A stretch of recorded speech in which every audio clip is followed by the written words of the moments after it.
शक्ति कौन आमे प्रतिदिन व्यवहार करुवा एक शब्द वास्तव में जदि आमे वैज्ञानिक भाषा रे बुझाई चेष्टा करिबा ताहेले कार्य करिवार क्षमता को ही शक्ति कहा जाय थाए।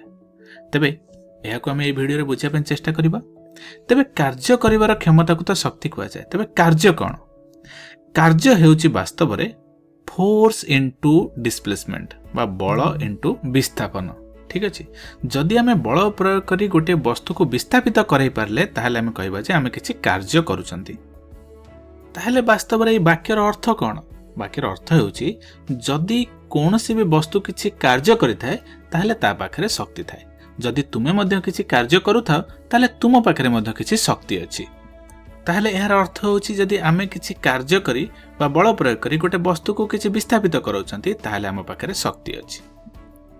ठीक अछि, ताहले चलो किछि उदाहरण देखिबा। एइटी देख गोटे झियो पिलाटे गोटे कार्ट को घुंचै घुंचै नै जाउछि।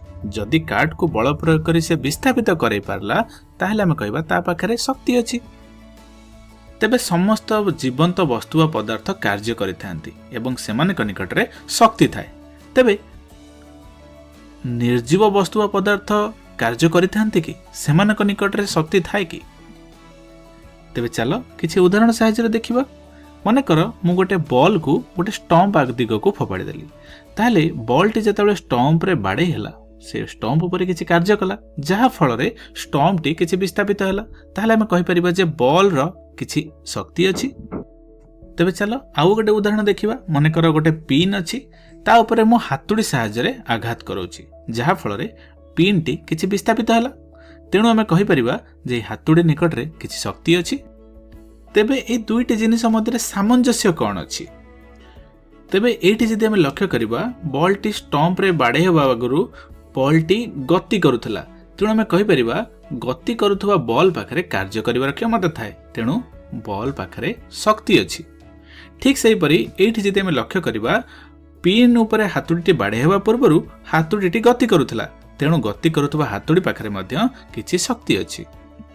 तेणु एठी तुमे देखि परथुबो कोनोसी भी गति करुथबा वस्तु पाखरे शक्ति थाए।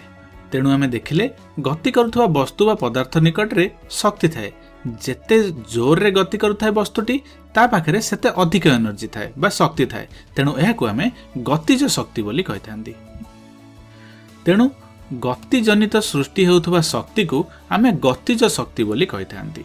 ठीक अछि, तेबे जदि आमे पवन को देखिबा, पवन मध्य सर्वदा वायुमंडल रे गति करुथाय, ताहले पवन मध्य एक गतिज शक्ति को बुझाए। एवं समुद्र बा जलर ढेउ गुड़िक मध्य गतिज शक्ति थाए, कारण एगुड़िक मध्य सर्वदा गति करुथांती।